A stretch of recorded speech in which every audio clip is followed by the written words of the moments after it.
Débuté le 8 mai dernier, la clôture du séminaire international franco-congolaise de l'Académie des sciences d'outre-mer Assam en sigle s'est tenue ce 9 mai dans la salle de conférence des 2 tours jumelles de Mpila où les panélistes ont évoqué plusieurs thématiques telles que l'Afrique et la stratégie des multinationales chinoises, Chine-Afrique, une danse diplomatique pour la paix. Emmanuel Collier, l'un des panélistes, nous dit ce qui suit. Les Chinois ont réfléchi à leur approche de l'Afrique, comme ça se voit dans le déplacement de Zhou Enlai en 1964, dans la visite de Zhao Ziyan, comme je l'ai dit, en 1982, dans la mise en œuvre du Forum de coopération Chine-Afrique.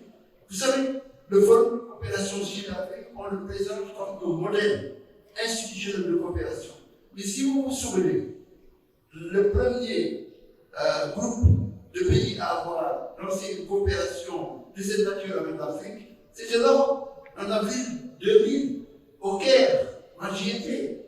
C'était le premier FOCAC en réalité. Le FOCAC en tant que tel du chinois, c'est en octobre, à Pékin. Et c'était les Africains pratiquement qui ont proposé cela, les ambassadeurs africains. Mais encore une fois, les Chinois ont une vision, savent où veulent aller. Ils ont repris la chose en leur main et ils ont commencé à en faire le cadre de leur intervention sur le continent.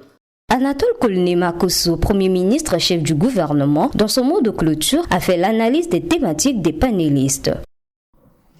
Comme il fallait s'y attendre, les intervenants à la cérémonie d'ouverture, aux panélistes, nous avons entendu des communications de très haut niveau scientifique et technique sur les différents sous-thèmes de la thématique générale.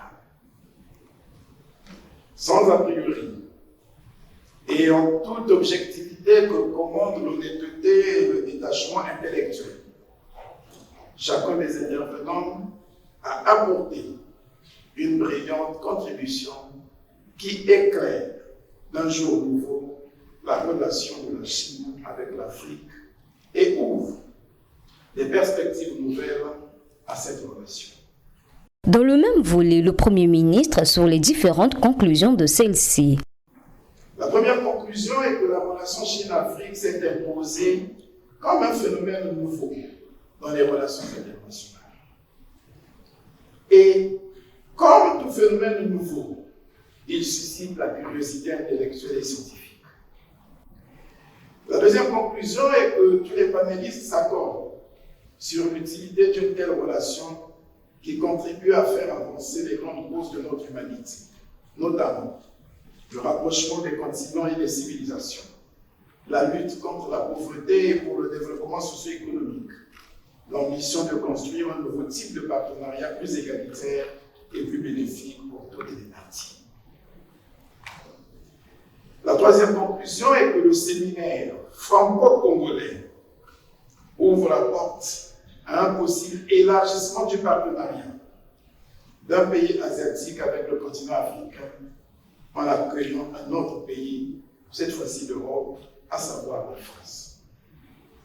Ce triptyque, pour éviter l'emploi du terme relation triangulaire.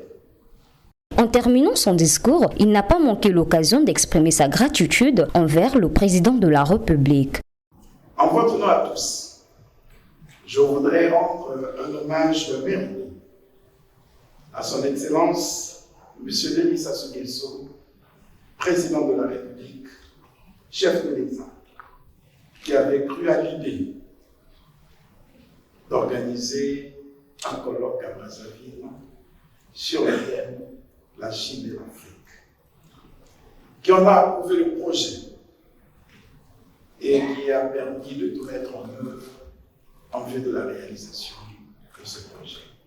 2 jours de dur labeur autour du thème Chine-Afrique que plusieurs scientifiques européens et africains ont pu revisiter les 3 axes de la recherche de la coopération sino-congolaise. Rappelons ainsi que ce moment a été marqué par une séance d'échange entre les panélistes et les participants sur les problématiques concernant l'émergence du Congo.